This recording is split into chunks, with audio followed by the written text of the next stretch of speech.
Hello, welcome to Trading with Rich. Rich Sticky here. Gonna do a quick walk and talk a little bit about what's happening with the Trading with Rich channel and other things going on with investing land. So this channel is mainly about financial investing, trading options, trading stocks, picking the right stocks. I'm not necessarily going to tell you which stocks I necessarily recommend, because this is not a financial advisor type of channel. These are not financial advisement where I'm telling you what to do. It's all about educating you on how to actually trade the stocks and trade the options. So no financial advice here, just mainly about the mechanics of how to make money and earn income. So, taking my evening walk here, avoiding the trees. Anyway, well, we got news yesterday that we are not going to the Philippines on July 19th. Taiwan has closed again. Their travel ban is been moved out to July 26th. So we kind of gave up on traveling on EVA Airlines. They always go through Taiwan, and it's just not going to work out. Taiwan keeps closing their country down. They've been closed now since the middle of May, and our flights have been canceled 5 times, so it's time to move on. I got my refund. I asked for it last night. I'm sure it'll be back. It'll be back in my bank account by next day, tomorrow, next day. Anyway, got my mother-in-law traveling with us now. So she's gonna be wanting to stay with us in the hotel. So I've got to book some new hotel rooms. We are scheduled to go out July 30th. And I'll book some new hotel rooms, which will put Mama and my wife, Elma, and I, 3 people to a room. And we'll be in a 10-day quarantine. So anyway, stock market was kind of rough today. Everything was down. The only stock that really went up that had any consequence on my part was Alibaba. It went up $4, which, thank goodness, it's been down for the last week. It had gone up about $10 before that, but I think it finished a little over $210. Needs to get back up to $250 for me to be comfortable, but in this business of holding the stocks and renting them out, you really don't worry about the stock price every day going up and down. You may have to adjust, a call. You may have to even, clear out of a call, especially if a stock has dropped a lot. That premium is going to drop a lot, and you're going to be able to buy yourself out of the obligation pretty quick. I should say quick, but at a much lower price. And if I can get out of my obligation, and it's only got about 10% left in it, I'll go ahead and pay that back, pay the 10% back, and pocket the 90, and then reload a new call. Maybe not for the exact same date. I could. That's called a double. When you reload a call, buy it back, and then reload it for the same or lesser strike date, that's called hitting a double. And whether you consider it lucky or not, if it drops again, you could probably do it again before you get to that strike date. That's called a triple. Now, that doesn't happen too often. I've done it, a few times. I don't keep track and count how many, but over the last 3 years, probably hit a triple maybe 20 times, and realize that I trade about 500 to 750 trades a month. So for me, 20, it's nothing really to concentrate on. It just happens when it happens. So when I was looking at some of the stocks that I own, General Motors, Toyota, Ford, Facebook, Microsoft, of course Alibaba, JD.com, Lee Motors, and Xpeng, got a little Pepsi, some Yum. I love my Taco Bell and Pizza Hut. Kentucky Fried Chicken, that's your Yum. Pepsi's doing really well. My standard standby that just keeps trucking along, Kroger Company, Best Buy.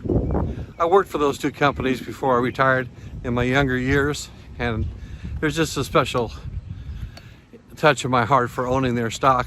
So I do have Kroger and Best Buy. But I never worked for McDonald's, and I didn't work for Kentucky Fried Chicken. But when I was a kid, when I was 14 years old, I worked for Pizza Hut for about 2 years. I have some funny stories about that. I'm one of the only kids I ever knew that didn't have a social security number, so I made one up. Yeah, that wasn't too smart, but I made up a social security number because I couldn't get one quick enough, and Pizza Hut had to have one before they cut me a check. So after a couple years, I finally went down to Des Moines, Iowa, and got my social security and got a real number when I was 16. So I went to work for Hy-Vee food stores. I'd have my actual real number.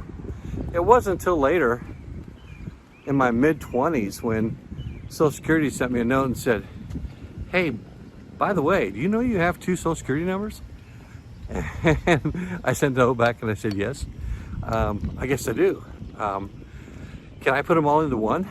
And they said, "Sure." And they combined my fake social security number, income, which, I was only 14 and 15 years old, and they put it onto my real social security number. And ever since then, when I look at my social security statement, you can go online and get your own statement every year. I always see that when I was 14 years old, and I'm thinking, boy, the government got that right. They got my, not that it's going to count towards anything. By the way, a little sidebar here. Do you know that when they calculate your social security for your payment, let's say you're going to stay till full retirement age, for me, that would be 66 years and 10 months, because I was born in September of 59. Do you know they take the 35 highest years? Your earlier years are indexed for inflation, and they calculate how many times you hit the maximum social security limit. And there are a lot of people don't even know there is a maximum social security limit. But as a sidebar, I think it's $142,000 this year. You got to hit that to actually stop paying social security for the rest of that year. So I have done that 27 times. I can tell because when I look at my social security statement, it says how much I earned and then how much, Medicare and social security income was. And back in 1992, I think that was the first time. But anyway, you could see that the rate back then was like $72. I should bring it up on the screen and show it to you, but it was $72. $72,000. And I think that year I made $80,000. So it showed on the left that I made $80,000, and on the right side it said my social security income was $72. So when you look through your statement, you don't have to know what the max was. If you're hitting that, it will stop at that point. Every year I'm kind of looking forward to October. When it gets there, I start collecting an extra 6.7% on my paycheck because I go over the top. But man, the last few years, they have increased it so much. When it was, $70, $80, even $90,000, you could hit it a little easier than you can now at 142. I've been lucky the last couple of years that I have hit that and kept my streak going. But I've counted and I've got 27 years of just hitting the max. Now, they're going to take the top 35 years, an average amount, and that's what my social security statement is going to show. Now, when I retire and I start getting a payment. Now it says I've maxed out right now, but that's not exactly accurate, because what if I didn't work at all and wasn't getting any income? Well, those zeros would count against your total, and that would drive your percentage down. So you want to be careful about retiring too early and not taking that into account. Because when you're actually making zeros and it goes against your 35, you know, that's not good. And I sure would hate to have them have to calculate it, even with index, the inflation index calculated in there. I'd hate to have them counting what I made when I was 14 or 15 years old, just to count as the total. But there were plenty of other years where I didn't hit the max, but you know, I was making a decent wage, so that average will be very close, and I guarantee I'll be within $100 of the max payment when I decide to file. Whether I file early or not, that's the number they go by. When you file, they take the 35 highest years, and if you've maxed, that's as high as you can go that year. It doesn't matter how much you made total. It matters that you made it to the maximum. But anyway, a little sidebar. That's how they calculate Social Security. So, and here we have the Summer Olympics, and Patrick Herbert is running for the U.S. team. Go, Pat, go! Go, Pat, go! Go, Pat, go!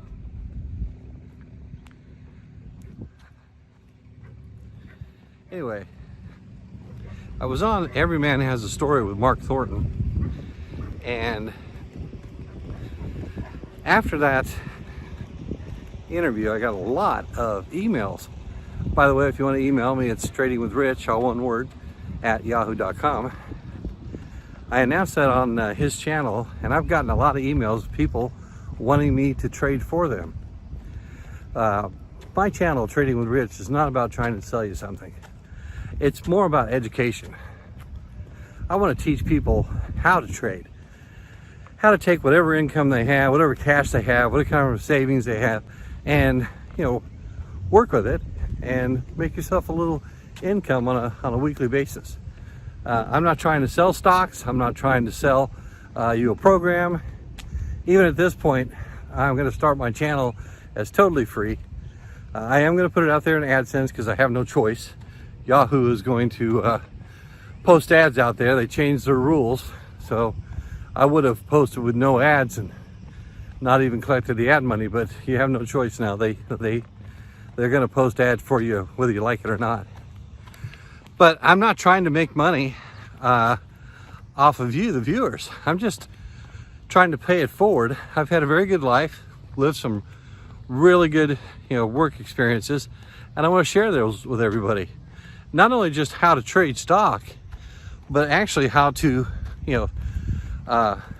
work your personal finances. What should you do? You're young and you want to buy a home. Should you go ahead and put money into a Roth or an IRA when you're young? How much are you going to earn off that? Maybe through company contributions you might be able to match quite a bit of money. But on the other side, should you put all of your money into a 401k controlled by your company? I'm going to explain some of the reasons why I would say take the company match 100%. As soon as you hit that level, I would put the money into my own Roth in my own name, and I would put it into my own 401k. Now, as a young person, you've got some limits on how much you can put into a 401k in a year, but I think it's like $18,500 right now. Most young people aren't going to save that much money, but if you do, hit that, and then when you get above that number, put the rest of the money into your cash individual account with your online broker. But I guess the underlying strategy is be in control of it yourself. Don't leave this to chance. Don't leave this to a mutual fund that your company picked out and sit on your thumbs and pray that the stock goes up. You ought to be able to handle those losses in the stock market better than getting a note from them with a statement that says, oh, by the way, you were down 12% this year. Thank you very much. Was it 2019? My 401k went down about 8%, which is fine. I couldn't pull it out yet. I had to leave it in there. Down 8%. And then I compared it to the other portfolios that I own, my own Roth and my own IRA, and my own cash account. And I was making anywhere from 25% to 42% in each one of them. Overall, I averaged about a 32. And I had to say, wow, they're in the same market I am, but they're not giving me any part of the trades. There he is again. You are so fast. Yeah, right. I only had a quarter for every time I heard that. Well, I'm not saying what she said, but... That was the dog back there that didn't like me. Oh, really? That's why I stopped Was running. that German Shepherd one? Yeah. Ah. He just does not like me. Ah. Guess he's got good taste in people. Well, hopefully I'm not a good tasting person. I think he just sniffed and didn't like me. But anyway. So what you talking about? I forgot. I was talking about, even when you're young, I would recommend that you go ahead and take your company match. If they give you 5%, put 5% in and match it. It's 100%. So why not take 100% of a company match? Anything above that, I would put it into a Roth first, because Roth is, later on, not taxed, right? And start it early, before you have a wife, before you have kids or a husband, right, and you have other distractions. And you know what? You get in the habit of saving. That's right, and you learn how to live on less. Right. And part of that too is understanding the differences between a Roth and an individual IRA. An individual IRA is just deferred. It's deferred taxes, so you'll pay those taxes when you retire or start to pull it out. Which is better than not putting in any type of IRA right, at all. Because it grows. Yeah. It grows without being taxed Exactly. first. Your Roth, you pay the taxes up front when you're young, and it grows tax-free, but when you pull it out, you don't pay taxes on it. Exactly. So that's even better. Just simply put that. And Roth number 1, IRA number 2. Roth, as a young person below age 50, you can put $6,500 in, and with your IRA, you can put $18,500 in. That's the top. So if you put 7 in, you only got 11 left for your IRA. And any investing you do, any right, interest that it makes, you don't pay on that. Right. It just grows. Right. Goes right in there. And if you're ambitious like Kevin, my pupil from Texas, and you're putting in about $40,000 a year, he's only 28 years old. He put the rest of it, when he went beyond his $18,500, he put the rest of it into a margin account with the online broker. Now I'll point out here that Kevin is an anomaly. He's done better than anybody else I've ever known, but he asked all the right questions. He followed the guidelines. He didn't try to get rich quick. He wasn't out there shooting for the moon or hitting home runs, but he's posted on his Facebook, and I'll share it later, that he started with $5,000 and now he's at 1.4 million. So even young people can make money doing this. But that is, are you going around again, or no, you going this way? No, I'm going. So, I mean, even, just about anybody can do this. It's not like... Oh, yeah. What's at any age. What's exceptional about him is the commitment and the discipline. Yes. I never had. Me either. I had a wife and kids at age 20. Oh, yeah, and you're trying to Oops. keep... and you're trying to keep everybody happy. Yeah. So you start making decisions that, okay, they work for the short term. Yep. And, you don't regret them, but somewhere along the line, you got to adjust your strategy. But Kevin is so smart. So much smarter than I was at his age. 28 years old, and when he's having discussions with women that he's dating, he's talking about, hey, if we get together and we happen to get married in the future, I expect to be able to save this much every year, and if I can't, it's a deal breaker. And I never said that to my wife. No, and it goes the other way too. Ladies dating men. Yes, yeah. If a lady has a savings plan, whoever you choose to date, whoever you choose to date, male is male. Whoever your partner is, you've got to have a financial. We'll let the stock cars go by here. Ah, yeah. Well, it's a young kid having fun. He's Absolutely. probably not saving 15% of his income. I don't think so. He spent a lot on that Although muffler. that does look like a pretty old car. Maybe he is. Yeah, maybe the muffler's just wearing out.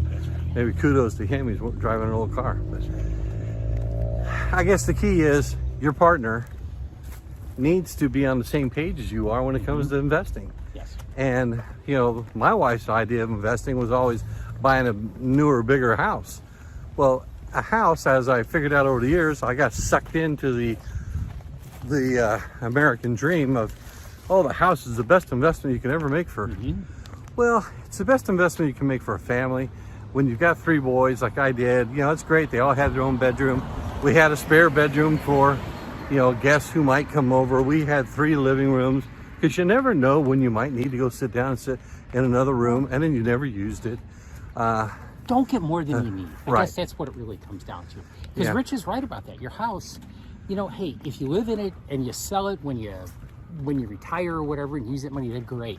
Yeah, But that's you've earned not- some equity in it, but it's not going to go as fast as, you're not going to increase as quickly as you would in other investments. It's not a good plan to acquire wealth. No.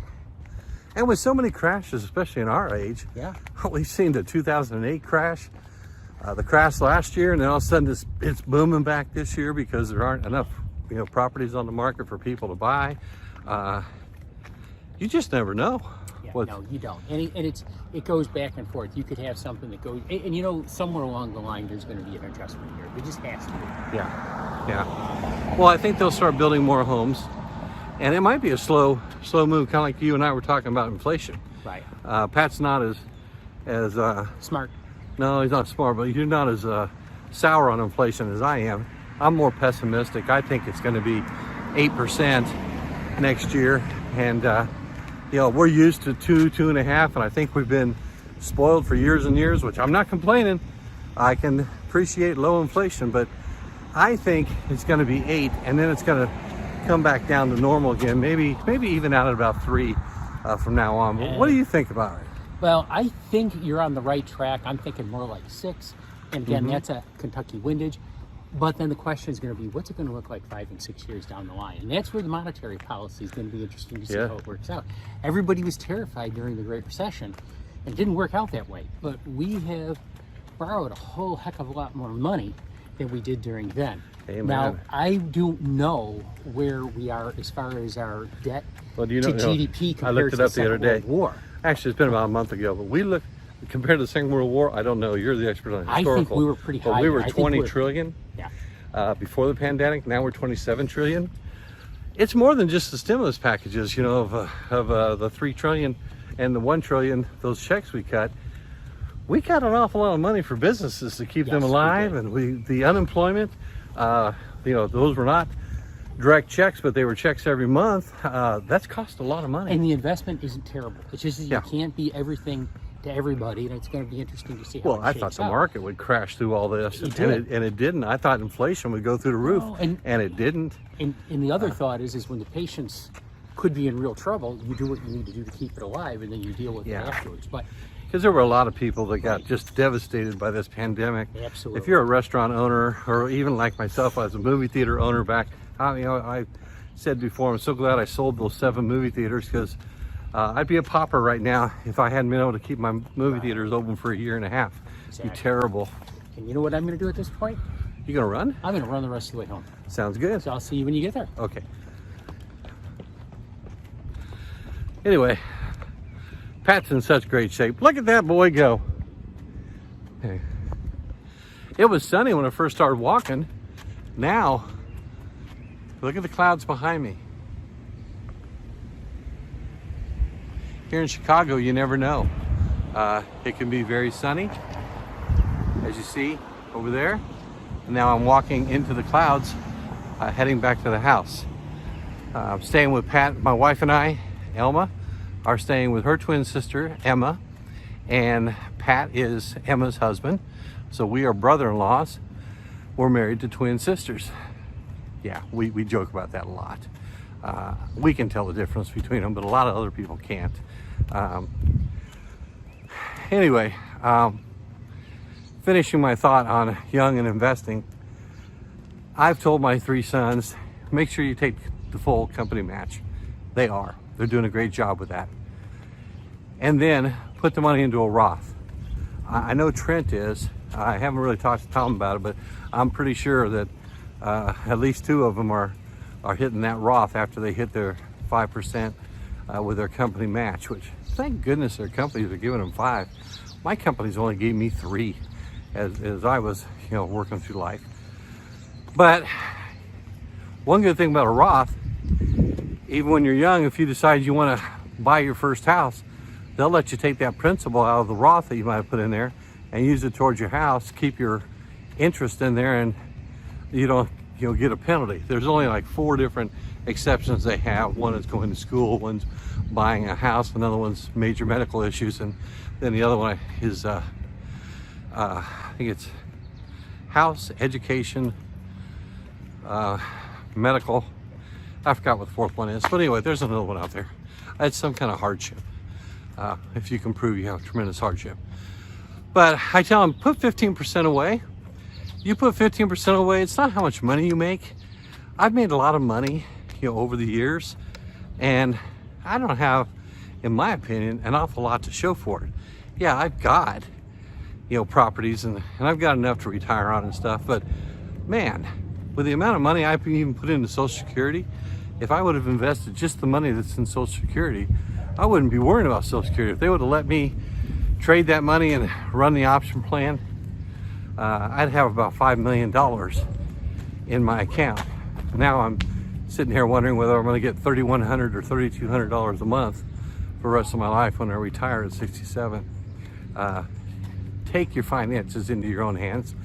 Yes, there's a government program called Social Security out there. You don't have any choice on that. You're going to pay into it.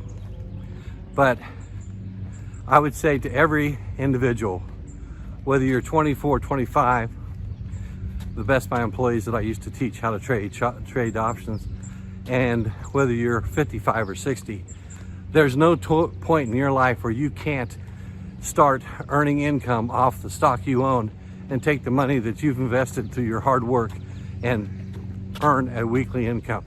So being a part of Trading with Rich on my Yahoo channel, my YouTube channel, is the first step in learning how to do that. And if you like what you hear, please hit the subscribe button, hit the like button. It helps the algorithms. And let me know through the comments what you want to talk about. And when I take my morning or afternoon walks, we can talk. And then on my other videos, I'll either be talking about the Philippines, talking about your financial interests you folks might have. Could tell some family stories, some business stories. We can talk about anything. But Trading with Rich, I hope, is something that I can pay forward and teach people how to make income with their stock. So, signing off. I'd run after it to catch it. Would you? Yeah, you ran around the block. You're already back. Signing off.